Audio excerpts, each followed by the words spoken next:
It's time for another edition of Dome and Domer. Hello again, Irish fans. Welcome back to Dome and Domer, the oldest ND sports podcast on the planet. If you came looking for expert analysis on Notre Dame football, this may not be the podcast for you. But if you want to hear what some passionate ND alums are thinking about the Irish, stick around for the next 20 minutes. If you enjoy these conversations, be sure to like and subscribe to Dome and Domer wherever you get your favorite podcast.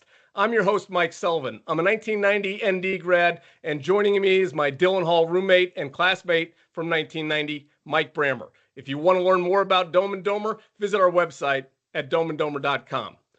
Well, Bram, hey, we all expected a decisive Irish win. We expected Notre Dame's offense to get going and put some points on the board.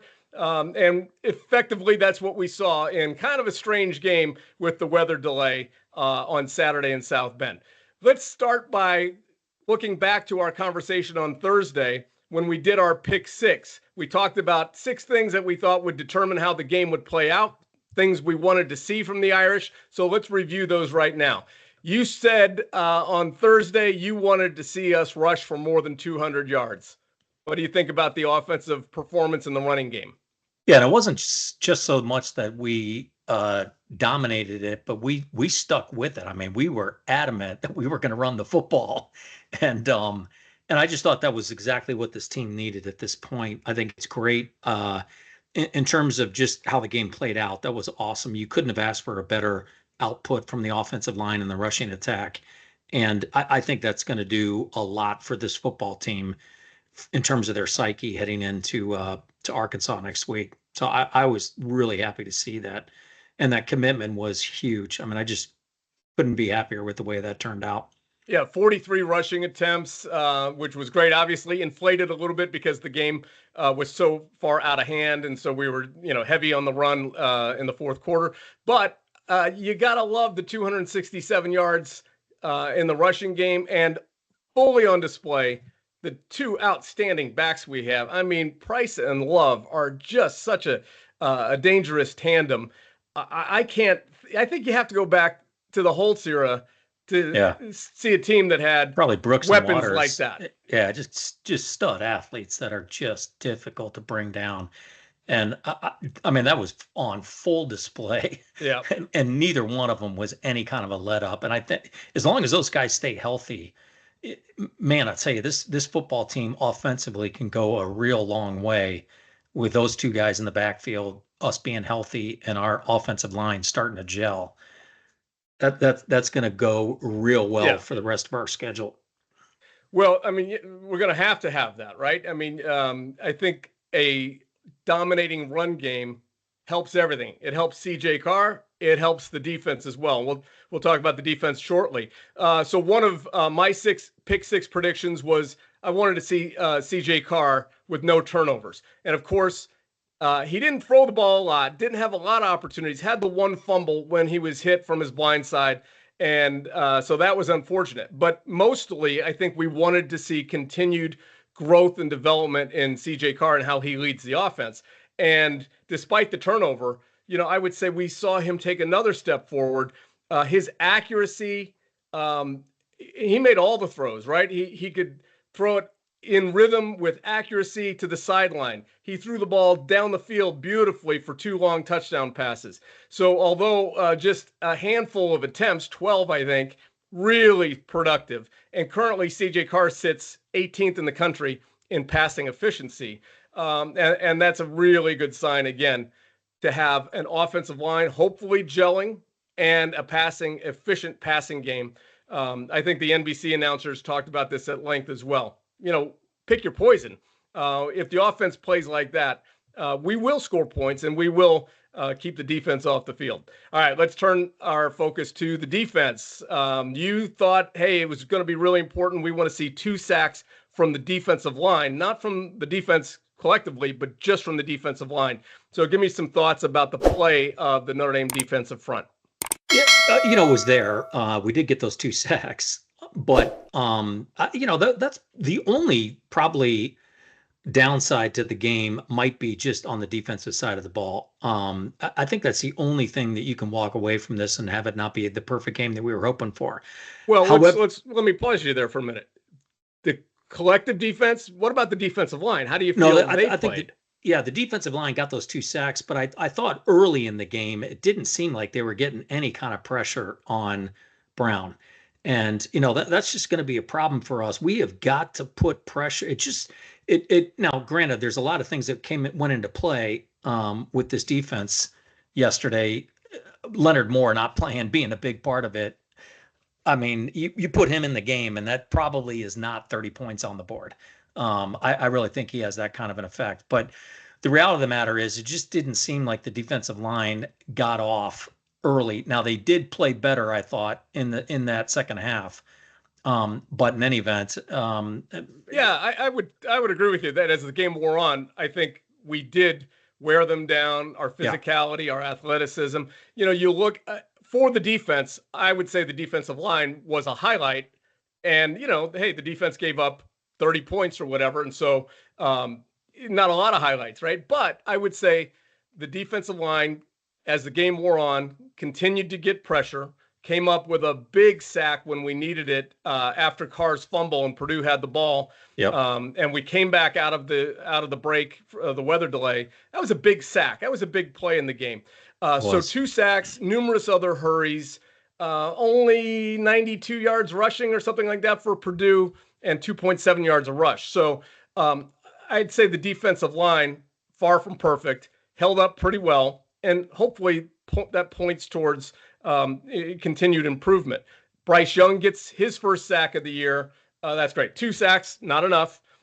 But one of the pick six predictions I made on the defensive side of things was 5 tackles for a loss. That's right on the nose what we had.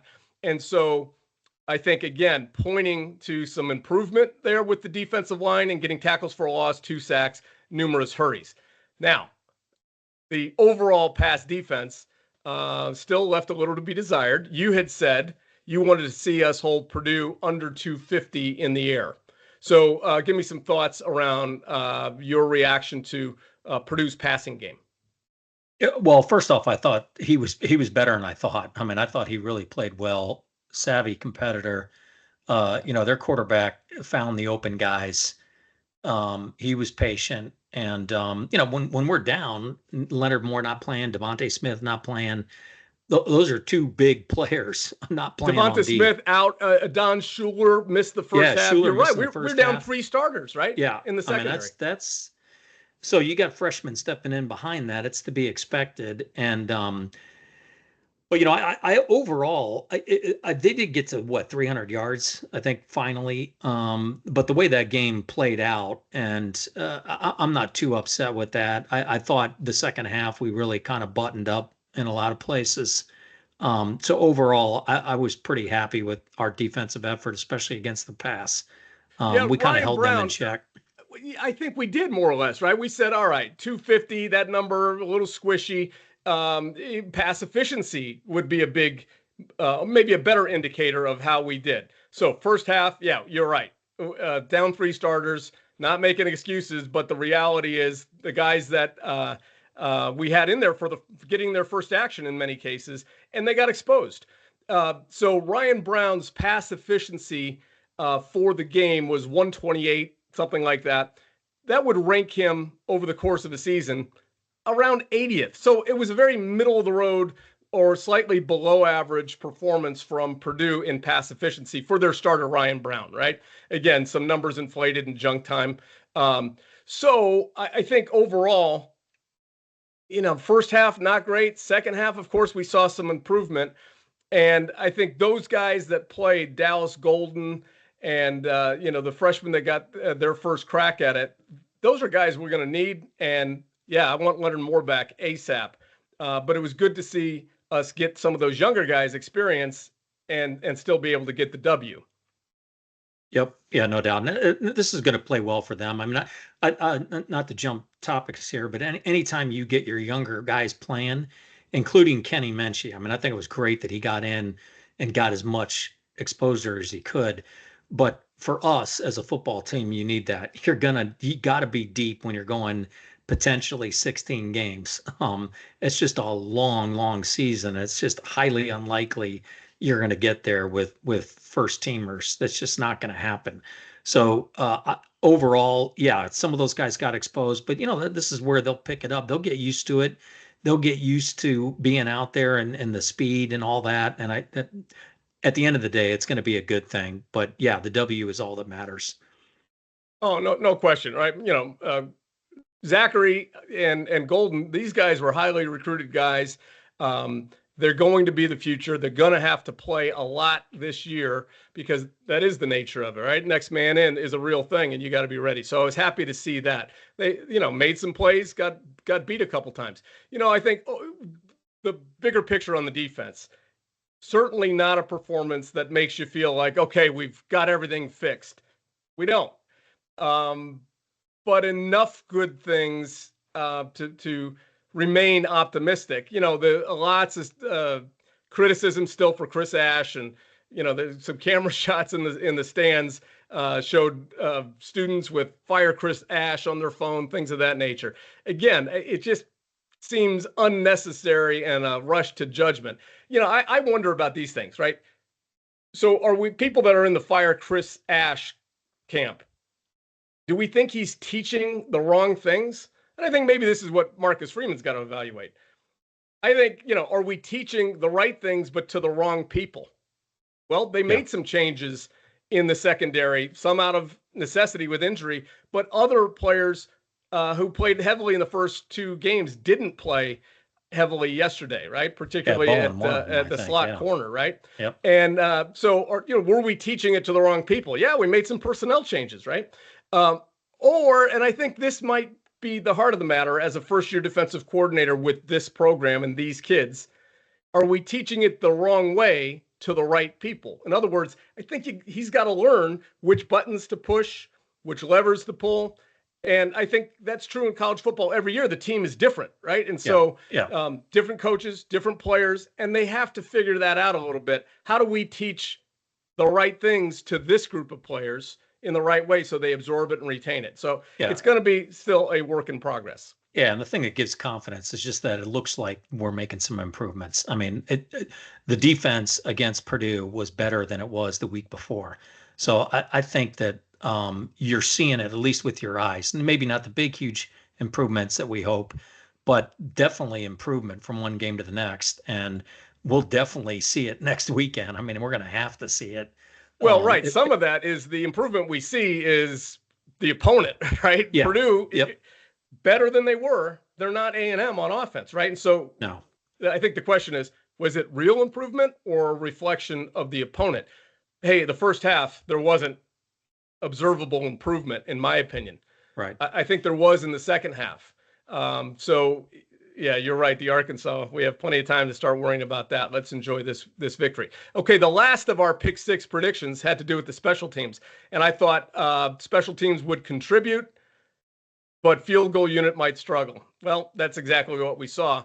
The kick return with Jadarian Price was a huge play in the game. Now, it feels, given that we turned around and gave up a touchdown right after that, it took away maybe some of the significance. But again, what weapons we have. And I would love to know what explanation Purdue got about the flag they picked up. I didn't see anything about that. I don't know if you did. It sure looked like a hold to me. But, the only thing I could think of is that did he take him down, or did the guy run our guy over? That's what it looked like to me on the replay. You couldn't really tell one way or the other. The other thing that I don't know, and I don't know if you know anything about this, but I assume that they're not getting anything in their ear on the replay from officials at all on that to get clarification. I assume that that's not what happens, but that would be fascinating if it was. I don't think that's a reviewable play. So, but again, so I'm not an expert on that. I don't think it's reviewable. But I would, those moments always make me scratch my head. Like, you see the guy authoritatively throwing his flag. Yeah. And what, he didn't see what he thought he saw? I mean, how does that conversation go with the officials? And what explanation did they give to Purdue? If that happened to us, I'd lose my mind, I think. Yeah. So that was a big call. Yeah, it sure was. So, Schmidt, the freshman kicker, filling in for Noah Burnett. He looked shaky on many of his extra points, and probably nerves got him a little bit. I'm disappointed that he missed that field goal. Freeman's post-game press conference, though, I thought it was great. They could have gone for it there. As we talked about, not having confidence in the kicking game might mean that, hey, we're in 4-down territory more than we would otherwise have been. But Freeman wanted to give him a chance. And he said, yeah, he missed, but that experience is going to make him better. Missing it is going to make him better. And I'm glad we decided to give him that chance. So I thought that was an interesting comment. Okay. In general, pointing in the right direction on the defensive side of things. Maybe not clearly pointing in all the ways we want to see, but I think pointing in the right direction. Offensively, yeah, we look like we're going to be an offense that's going to be really hard to defend. And our special teams continue to make plays. What would be interesting to find out from Carr is, because not only did he make the right throws, but I'd love to know his decision-making on hitting Faison multiple times where he was out in flat all the way across the field, wide open though. And that would be interesting to know. Was that based on what the defense gave you? I mean, is that your first read, knowing that and so just with him placing the ball like he does and his accuracy, man, he is just, by the end of the season, we could be really damn good offensively in a way that we haven't been in a long time.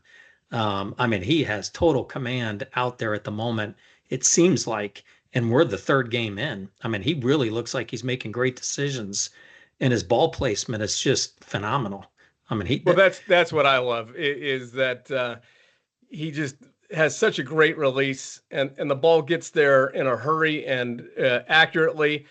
And those deep balls are all, they talked about, a week or so ago, like we got to be more competitive on those one-on-one matchups and the jump balls. And so I want to see a little more of that, but his deep balls were very accurate, obviously, on the 2 long touchdown passes. And I feel like that's something we haven't had consistently in a long, long time. Yeah, I want to see that. Yeah, his deep ball is just really damn good. Like, and that's a weapon. That puts guys on their back heels. You can't go into the game thinking like, we don't need to worry about him going torching us deep. I mean, that's a real threat at the moment. And yeah, particularly with the run game, like these are complementary things, right? Yeah. So the long touchdown to Fields on the first play, that's off play action. So you know that teams are going to say, well, the first thing we have to do when we play Notre Dame is stop the run. Everybody's going to say that. And that creates opportunities down the field, particularly on play action, which is what you saw in the very first play of the game. So I love that. I love getting Fields more involved. 2 catches, the big one, obviously, but he's such a weapon. Good to see Will Pauling get a few balls thrown his way from Kenny Minchie, as you alluded to earlier. And Faison having a big game, right? Tight ends weren't super involved yesterday, but we know that we've seen Reardon have great production already through 2 games. So the offense really is starting to develop and be very multiple and very dangerous. So love that. Let's see more of that. And we're going to need it, because the defense, like down in Arkansas, that may turn into a little bit of that could be of a shootout. A shootout, right? Yeah. Freeman, it just, everything this guy says tells me, he's such a great leader. Who we are is how we lead, right? And Freeman is about accountability. And, hey, embrace the suck, more or less, was the message to the team this week. You're 0-2. And he talked about this in his press conference, some of his interviews, right? You're 0-2. I don't want to hear that, we're this close to being 2-0, or yeah, but you're 0-2 and you got to own it. And you can't hide from it. And, so the way we dig ourselves out of this hole is 1 game at a time. And, this was a good first step on that journey. So we'll come back tomorrow and we'll listen to Coach Freeman's press conference and have more conversation about his comments as we head into really a huge matchup at Arkansas next Saturday. For Mike Brammer, I'm Mike Sullivan. We'll see you next time on Dome and Domer.